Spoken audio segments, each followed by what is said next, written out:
Сәлеметсіздер ме? Мен номер 13-ші жалпы білім беретін мектептің қазақ тілі мен әдебиеті мұғалімі Мардашева Эльмира Маулетовна.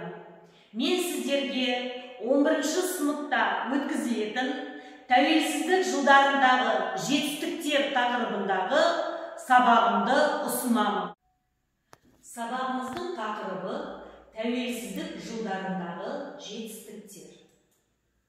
Оқу мақсаты көпшілік алдында сөз сөйлеуге маңызды орын алатын тілдік вербалдық және бейвербалдық элементтерді қолданып сенімді және еркін сөйлеу. Мәтін алды жұмыс.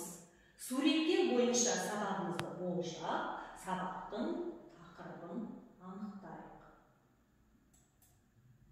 Мәтінмен жұмыс. Мәтінді оқып, танысаңыз. Мәтін бойынша Ривин кестесін орындаймыз. Яғни, мәтін бойынша жылдарды жазып аламыз. Одан кейін осы жылдары қандай оқиға болғанын ақпараттар ретінде жазып шығамыз.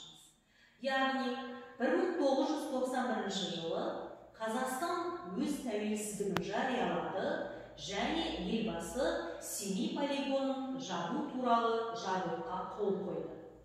1992 жылы Біріккен ұлттар ұйымының толық мүшесі болды. 1993 жылы Қазақстан Республикасының тұңғыш конституциясы қабылданды. Сонымен қатар төл теңгеміз айналымға түсті. Екінші бір нұсқасы Ривин кестесі бойынша жұмыстың мұнда мәтіндегі тірек сөздерді тауып аламыз, стилін анықтаймыз, мәтіннің негізгі ойын анықтап, қорытынды сөйлемімізді жазамыз. Мәтіндегі тірек сөздер: тәуелсіздік, дипломатиялық қарым-қатынас, халықаралық ұйым, ұлттық рәміздер, төл теңге. Мәтіннің стилі публицистикалық, мәтіннің негізгі ойы Қазақстан жеткен белестер, қорытынды сөйлем. Тәуелсіздік арқасында Қазақстан жаһандық аренада мемлекеттік беделін қалыптастырды. Назарларыңызға Ривин кестесі бойынша жұмыстың 3-ші нұсқасын ұсынамын. Мұнда біз сұрақтарды анықтап аламыз. Сұрақтарға мәтін бойынша жауап жазамыз. Одан кейін негізгі ойды анықтап, мәтінге айтылым. Енді мәтінге берілген ойды әңгімелейтін боламыз. Ол үшін алдарыңызда Попус формуласының клишесі берілген.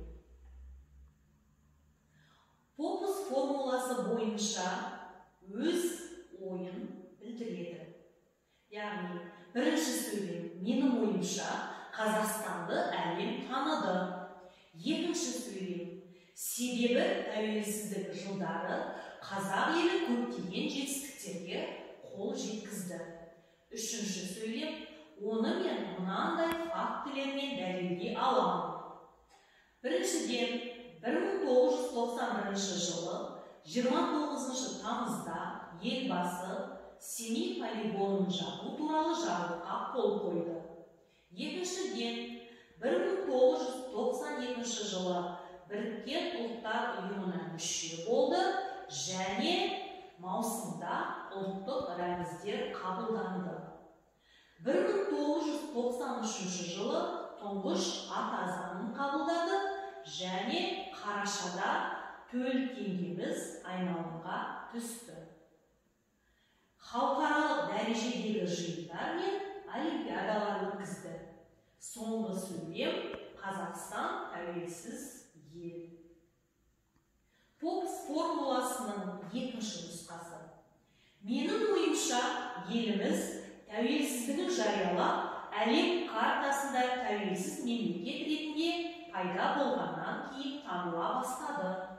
Себебі еліміздің тәуелсіздігін беделді мемлекеттер мойындады.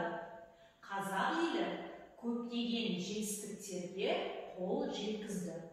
Мысалы, 1991 жылы 29 тамызда елбасы Семей полигонын жабу туралы жарлыққа қол қойды. 1992 жылы Біріккен ұлттар ұйымына мүше болды және ұлттық рәміздер қабылданды. 1993 жылы тұңғыш ата заңын қабылдады. Сонымен қатар төл теңгеміз айналымға түсті. Еліміз халықаралық дәрежедегі жиындар мен олимпиадаларды өткізді. Қорытындылай келе, Қазақстан тәуелсіздік арқасында жаһандық аренада мемлекеттік беделін қалыптастырды деген шешімге келдім. Бүгінде Қазақстан егеменді тәуелсіз мемлекет, ұлы дала елі. Попс формуласын оқушылар еркін микрофон алдында өз ойын айта немесе айқындай жеткізе алады. Енді мәтін соңы жұмыс. Мәтін соңы жұмысында синклейм құрастыратын боламыз. Мысалы, қазақ елі қандай? Тәуелсіз, дербес, беделді. Қазақ елі не істеді? Қалыптастыра бастады, қабылдады, дамыды. Бүкіл халықтық талқылаудан кейін 1992 жылы маусымда ұлттық рәміздер қабылданды. Ассоциация мемлекет. Бұл синклеймнің бірінші нұсқасы. Екінші нұсқасы. Бұл оқушылардың жұмыстарында берілді. Рефлексияда бір стратегиясы алынды. Яғни бір сөз тіркесі, бір сөйлем. Кері байланыс, білгім келді деген ойларын оқушылар стикерге жазып, тақтаға іле алады. Сіздерге рахмет, сау болыңыздар.